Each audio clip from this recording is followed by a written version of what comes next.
आज मैं श्रीमद् भागवत गीता के 13वें अध्याय का महात्म पढ़ने जा रही हूँ। कृपया आप लोग ध्यानपूर्वक सुनेंगे और इसका लाभ उठाएंगे। इसे सुनने से भी बहुत लाभ होता है। श्री महादेव जी कहते हैं, पार्वती, अब 13वें अध्याय की अगाध महिमा का वर्णन सुनो। उसको सुनने से तुम बहुत प्रसन्न हो जाओगी। दक्षिण दिशा में तुंगभद्रा नाम की एक बहुत बड़ी नदी है। उसके किनारे हरिहरपुर नामक रमणीय नगर बसा हुआ है। वहाँ हरिहर नाम से साक्षात भगवान शिव जी विराजमान हैं। उनके दर्शन मात्र से परम कल्याण की प्राप्ति होती है। हरिहरपुर में हरि दीक्षित नामक एक श्रोत्रिय ब्राह्मण रहते थे, जो तपस्या और स्वाध्याय में संलग्न तथा वेदों के पारगामी विद्वान थे। उनके एक स्त्री थी, जिसे लोग दुराचारा कहकर पुकारते थे। इस नाम के अनुसार ही उसके कर्म भी थे।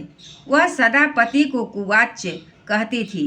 उसने कभी भी उनके साथ शयन नहीं किया।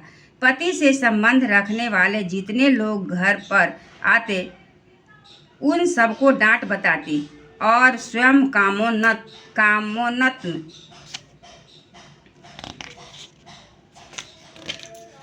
होकर निरंतर विचारियों के साथ रमन करती रहती थी। एक दिन नगर को इधर उधर आते जाते हुए पूर्ववासियों से भरा देख उसने निर्जन एवं दुर्गम वन में अपने लिए संकेत स्थान बना लिया। एक समय रात में किसी कामी को न पाकर वह घर के किवाड़ खोल नगर से बाहर संकेत स्थान पर चली गई। उस समय उसका चित्त काम से मोहित हो रहा था। वह एक एक कुंज में तथा प्रत्येक वृक्ष के नीचे जाकर किसी प्रियतम की खोज करने लगी, किंतु उन सभी स्थानों पर उसका परिश्रम व्यर्थ गया। उसे प्रियतम का दर्शन नहीं हुआ। तब वह उस वन में नाना प्रकार की बातें कहकर विलाप करने लगी। चारों दिशाओं में घूम घूम कर योग जनित विलाप करती हुई उस स्त्री की आवाज़ सुनकर कोई सोया हुआ बाघ जाग उठा और उछलकर उस स्थान पर पहुंचा जहां वह रो रही थी। उधर वह भी उसे आते देख किसी प्रेमी की आशंका से उसके सामने खड़ी होने के लिए ओट से बाहर निकल आई। उस समय व्याघ्र ने आकर उसे नख रूपी बाणों के प्रहार से पृथ्वी पर गिरा दिया। इस अवस्था में भी वह कठोर वाणी में चिल्लाती हुई पूछ बैठी, अरे बाघ, तू किस लिए मुझे मारने को यहाँ आया है? पहले इन सारी बातों को बता दे, फिर मुझे मारना। उसकी यह बात सुनकर प्रचंड पराक्रमी व्याघ्र क्षण भर के लिए उसे अपना ग्रास बनाने से रुक गया और हंसता हुआ सा बोला, दक्षिण दश में मलापहा नामक एक नदी है। उसके तट पर मुनिपर्णा नगरी बसी हुई है। वहाँ पंचलिंग नाम से प्रसिद्ध साक्षात भगवान शंकर निवास करते हैं। उसी नगरी में मैं ब्राह्मण कुमार होकर रहता था। नदी के किनारे अकेला बैठा रहता और जो यज्ञ के अधिकारी नहीं हैं, उन लोगों से भी यज्ञ कराकर उनका अन्न खाया करता था। इतना ही नहीं, धन के लोभ में मैं सदा अपने वेद पाठ के फल को भी बेचा करता था। मेरा लोभ यहाँ तक बढ़ गया था कि अन्य भिक्षुओं को गालियाँ देकर हटा देता और स्वयं दूसरों को नहीं देने योग्य धन भी बिना दिए ही हमेशा ले लिया करता था। ऋण लेने के बहाने मैं सब लोगों को छला करता था। तदनंतर कुछ काल व्यतीत होने पर मैं बूढ़ा हुआ। मेरे बाल सफ़ेद हो गए, आँखों से नहीं सूझने लगा, मुंह के सारे दांत गिर गए। इतने पर भी मेरी दान लेने की आदत नहीं छूटी। पर्व आने पर प्रतिग्रह के लोभ से मैं हाथ में कुश लिए तीर्थ के समीप चला जाया करता था। तत्पश्चात जब मेरे सारे अंग शिथिल हो गए तब एक बार मैं कुछ धूर्त ब्राह्मणों के घर पर मांगने खाने के लिए गया। उसी समय मेरे पैर में कुत्ते ने काट लिया। तब मैं मूर्छित होकर क्षण भर में पृथ्वी पर गिर पड़ा। मेरे प्राण निकल गए।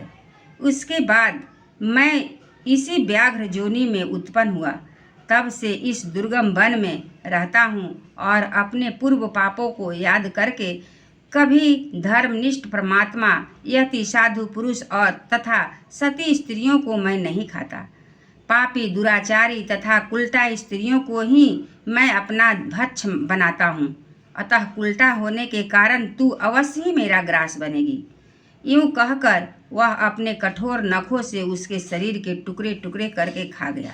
इसके बाद यमराज के दूत उस पापिनी को संजमनीपुरी में ले गए, जहाँ यमराज की आज्ञा से उन्होंने अनेकों बार उसे विष्ठा, मूत्र और रक्त से भरे हुए भयानक कुंडों में गिराया।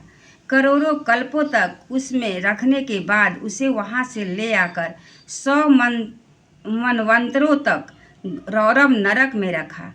फिर चारों ओर मुंह करके दीन भाव से रोती हुई उस पापिनी को वहाँ से खींचकर दहनानन नामक नरक में गिराया। उस समय उसके केश खुले हुए थे और शरीर भयानक दिखाई देता था। इस प्रकार घोर नरक यातना